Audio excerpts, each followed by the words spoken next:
What's up, YouTube?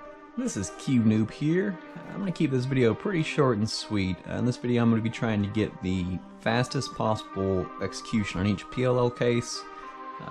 I will post the algorithms, most of them will be from the GAN guide, and I'll do a slow execution, and then I'll post a video later on and actually go in depth with the finger tricks.